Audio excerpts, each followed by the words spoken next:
again, everyone. So we've had a pretty eventful couple of days. We had Davos happen. We've had Trump and Carney get into it. There's more tariffs on us, I guess, coming 100% on everything. We need to talk about Scott Moe, obviously. So first, I'm just going to talk about Prime Minister Carney at Davos and his speech. So, I mean, there's not much that I can really say that hasn't been said by everybody else, but through that entire speech, I just definitely want people to remember that we, the people, it's about us and it's about our future. And through everything that he said, I didn't hear at any point anything about how our future would benefit, just how it would be changed, and the change that's coming isn't a change that any of you are going to actually want. I know that there's a lot of people out there who think that he's so great and he's this, amazing banker, and his speech, I can assure you, was probably AI written. It was not Mark speaking at all. Like, not even close. That boy can't get 5 words out with saying it wasn't him talking at all. He also left immediately after, instead of talking to Trump, staying and waiting and having that conversation.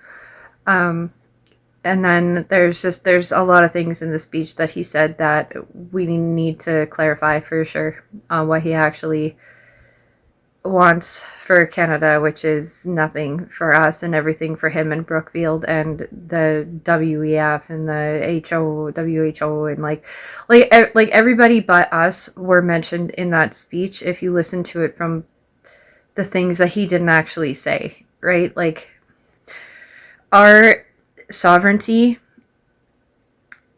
shouldn't even be a question. Like, he keeps calling us the middle power, and that we need to talk about how, the other countries, we rely on everybody so much.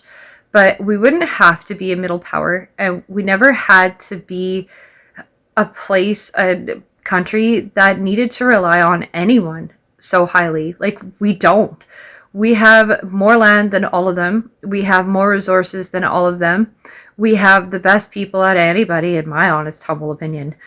And we have been absolutely drowned in our own debt and our own politics in the last, 11, 12 years, that they have put us, we the people, in a place where we can't claw our way back out right now with the same thing that we've been doing, the definition of insanity, right?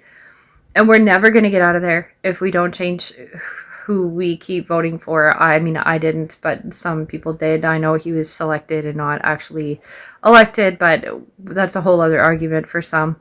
So he said the power of the powerless. So we are not the powerless. We have become the powerless because of the power that's above us. But we, the people, have absolute power. We have all the power. They are the powerless. And for him to say that, it rocked my boat. I was like, excuse me, first of all. And that was literally one of his opening statements. And I couldn't even believe that he had the nerve to say it. And speaking on behalf of our country, he doesn't speak for me. He's never spoke for me. Trudeau didn't speak for me. None of that political party speaks for me. They don't. They'll never have the same thought process that I do. We would never be friends in reality. I would never say hi on the street. Like, we're not the same. Me and them. We're just not. And so he also talked about, how did the communist system sustain itself? Don't care. I don't want to know. I don't want to find that out. And that's where we're going.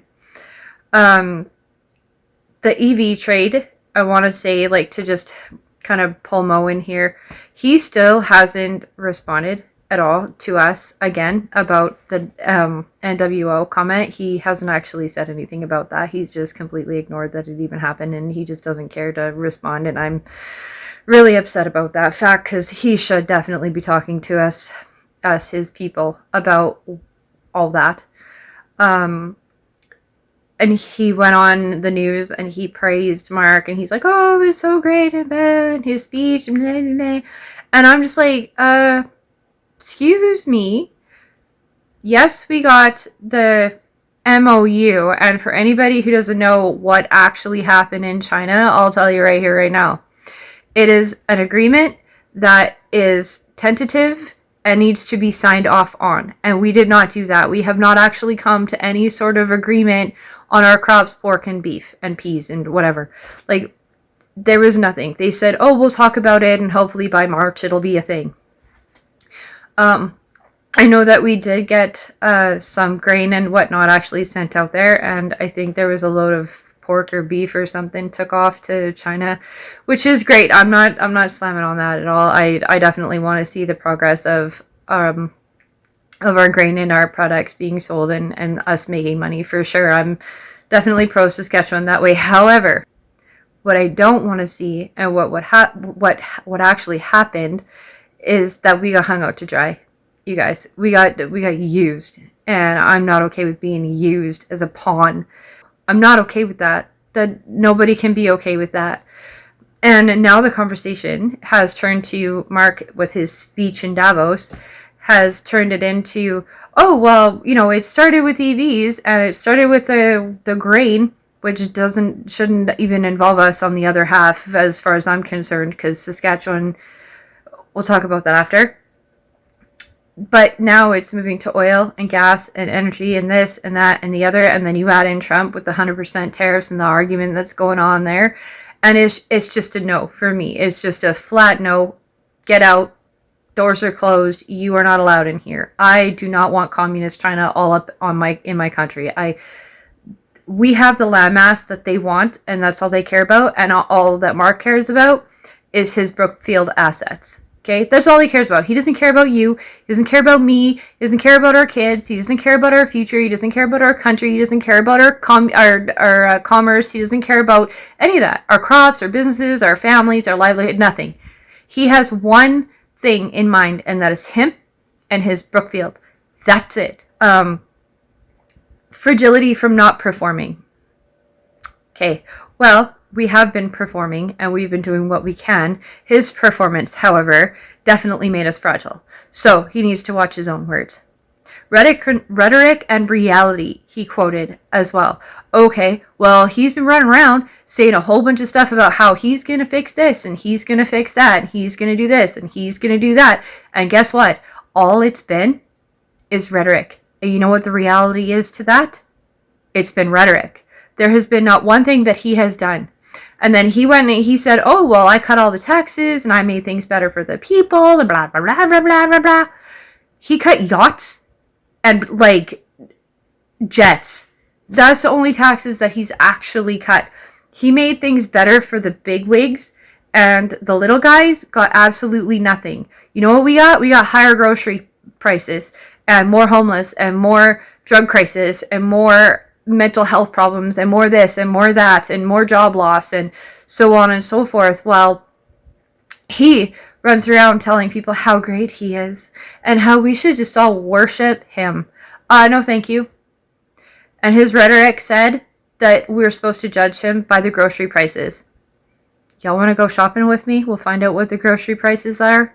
Because if we're judging by the groceries, Mark, you're done. You've been done. You were done before you even got in here, because the grocery prices were already really bad then, and now they're worse, and you've done nothing to change it. So yeah, I'm judging you. Yeah. So in the Davos speech, he went on to say that we cannot let the trades of borders become the power that enslaves us.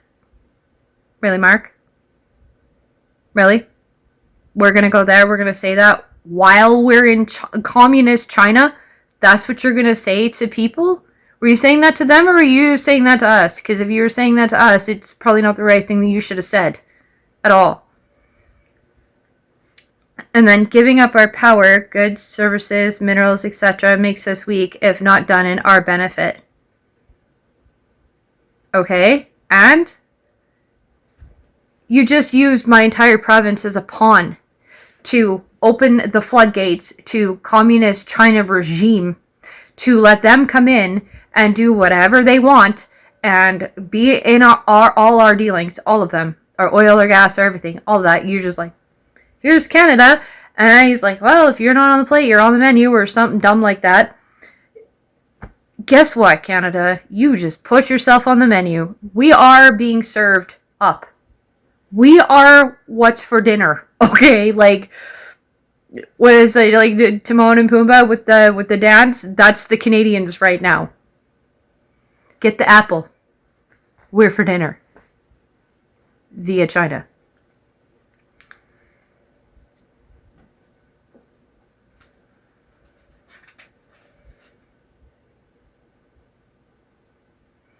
That the middle power needs to be more ambitious. We must adapt, be value-based, and have respect for human rights. Okay, so we're back to the middle power conversation, which I don't like being called middle power. Canada could be one of the greatest countries in the entire world, and the Liberal government over the last many years has just had their foot on our throats and have not let us move forward and excel in the way that we should have been allowed to prosper, and they've taken that future away from us. You guys go back like 12 years and just think of what it would have been, what we could have been, and I hate even saying that or thinking that way, but what we could have been now could have been so much different. We could have been so much further ahead without all these yuppies in place for the last 10 years taking absolutely everything from us. Don't wait around for the world we wish to be.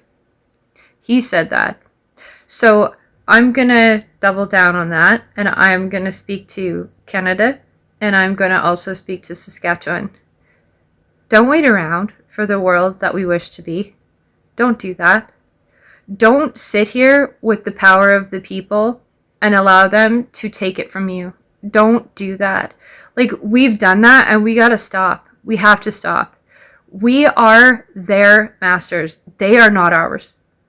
And they continue to take and pull and make us slaves in their system. And I'm so over it. I am so beyond done being told and being taken advantage of and being taken from, and to have no future worth having. And we just can't. We just can't anymore. So I agree, but in a different stance than he actually said it. We the people don't wait around for the world that we wish to be. Value of strength.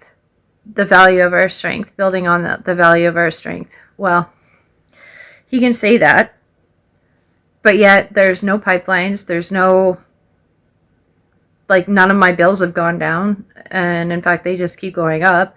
And he keeps trying to sell us off to the highest bidder. And we're not livestock to be sold. We're people. We own a country. It's ours. And we have every right to be here. And even though he doesn't seem to think so, he doesn't seem to think that we have a right to anything in this country and that it belongs to the WEF that have nothing to do with us at all.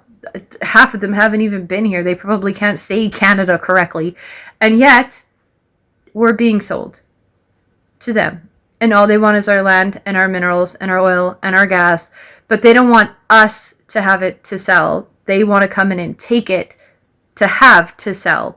And who cares what the Canadian people need or want? We'll just end up at rock bottom, and they'll, sell us for pennies on the dollar, and that'll be our paychecks. Like, oh, here's a loaf of bread a week. I hope you guys are good. See ya. Welcome to your future. So he also said that he cut income taxes, capital gains, business investment, removed all federal barriers to interprovincial trade, and fast-track $1 billion to critical minerals, etc. He didn't actually say what those were, or, what he was actually planning on those. Doubling defense spending by the end of this decade. Doing so in ways that benefits our domestic industries. So, cut income taxes. I already mentioned that. No, he didn't. Capital gains and business investments. Okay, sorry, where are all our businesses going? That's right, the USA. They didn't stick around, and that's why we're all worried now that China needs to bring the cars in, and we're going to manufacture cars for China, and blah, blah, blah, blah, blah. If he actually cared about our businesses, he wouldn't have done that in the first place. They would have never left. If I was the Prime Minister of this country, they wouldn't have left. They would still be here, I assure you, and I would have made damn sure that they did not leave our country, and that our people did not lose their own businesses. They are small business owners, a lot of them. Some of them have big companies, and you know what? So what? They start small. But they still support and employ a lot of people in our country who are our people. And they left. You know why they left? Because they're sick to death of being taxed to death. That's why they left. And he's all like, oh, but I made it so easy to be here. No, you didn't. And that's why they're no longer here. And that's why you're out there buddying up with the Chinese. Okay? No, you didn't. So don't stand on Davos stage and tell the whole world how wonderful you are when you've done absolutely nothing but bark stories to the press and not answer questions and tell off the Canadians and yell at the journalists and be like, I'm not talking to Trump. I have nothing to say to him, blah, blah, blah, chirp, chirp, chirp. Okay? He has no respect. There's no respect for us. There's no respect for Trump. There's no respect for anybody but himself. That's it. He cares about him and him alone. No respect or care about any of our small businesses who, a lot of them are no longer here. They had to shut down their businesses. Hi, I'm one. And they, just had to give it up because what do? You can't afford the rent. You can't afford the taxes that are on top of it. You can't afford to just keep paying out of your own pocket. Money was coming out of the house. You can't do these things and have the government just stand over top of you and be like, oh, I'm just so great. Well, yeah, okay, well then prove it then. Do something for your people and put your money where your mouth is, bud, and not just keep shoveling our money into it, because that's all he's doing. 12 signed insecurity deals, and he never told us what those are. So I'd like to know what they are. They were in four continents in 6 months. Bunch of China, Qatar, India, Asia, Thailand, Philippines, some name I can't pronounce. Yeah, and then he said negotiate from weakness and accept what's offered. Performance of sovereignty, not actual sovereignty. What? So if we had been given the power, like I was saying before, in the last 10 years, we would have the power to negotiate, sir. Okay? And we could still have the power to negotiate if you would just let Alberta do what they need to do and BC do what they need to do and not use Saskatchewan as a bloody pawn and let us do what we need to do. And I don't know about the East, but that's a mess. And Ottawa's just got to go. And if you weren't one of the puppets, you'd realize that they're a problem. Ottawa is a huge issue. And honestly, with all the separation, it would just probably be easier just for Ottawa to just be kicked off the island. And we would just do our own thing. Because most of us in Canada don't actually want Ottawa to be a part of it. And we would like for our Canada to come back and have us be the people that we were before you and Trudeau happened to us. The other thing I want to say too is he did say that Canada should not mourn the past.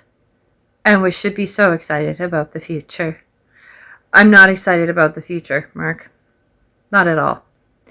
And telling Canadians that we shouldn't dwell on what was and that we shouldn't mourn the past that we had. That's the reason we're upset in the first place, bud, is because you and Trudeau and your little cabinet of puppets took our future away. 10 years ago, you took it. You stripped it right off us and said, no more will you be prosperous people. You will be our slaves and you will do what we say or we will tax you into oblivion, which they've done. And we are not happy. And we are a rebellious people. And we are absolutely upset. But we're not supposed to look back and think about how nice it was before and how far that we haven't come. And we shouldn't dwell on that. And we shouldn't be sad as a people. And we should be glorified in the fact that our government is just so wonderful. They're just so great. They treat us so well. And, the past, it doesn't matter because you guys didn't have nothing then. You don't have anything now. Let's just look forward. You know what? There's a lot of us who miss how it used to be. And the fact that we're here and we're like, independence sounds pretty good right now, we'll serve that up. We're gonna. Because we, the people, definitely miss what we had before. And what we had wasn't tyranny. It wasn't a boot on our throats. It wasn't not having freedom of speech and worrying about Parliament coming back on, no, what is it, like Monday now? And you guys sitting in there and passing a bunch of bills that you think is what's best for us and taking away our voices and taking away our funding and taking away this and taking away that just so that you can fill your pockets with your greedy little paws in everybody's pockets out here, and not caring that our people are dying on the streets from homelessness and drugs and mental health problems, and people are just sick in hospitals and can't get care, and our wait times are a bajillion hours. And like, yeah, we miss what it used to be like. Yeah, I'm angry, because you know what? We should be. We have every right to miss how it used to be before you and your puppets took power and took the power away from the people. We are the power. You need to be reminded of that daily. Daily. You've done nothing for our people at all. And it's been literally over a decade since we have had any sun come through those clouds and remind us that we the people are worth something. That we matter too. And not just your stupid pocketbooks. You need to start putting us first, and then maybe we'll, change our minds and be like, oh, the future is great. But right now, we're kind of delirious for what it used to be. I won't lie. I definitely miss how it used to be. And you don't get to tell me that I can't. Here's a short clip from Mark Carney in Davos. You cannot live within the lie of mutual benefit through integration when integration becomes the source of your subordination. The multilateral institutions on which the middle powers have relied, the WTO, the UN, the COP, the very architecture of collective problem solving are under threat. And as a result, many countries are drawing the same conclusions, that they must develop greater strategic autonomy in energy, food, critical minerals, in finance and supply chains. And this impulse is understandable. A country that can't feed itself, fuel itself, or defend itself has few options. When the rules no longer protect you, you must protect yourself. Stay tuned for part 2, coming soon.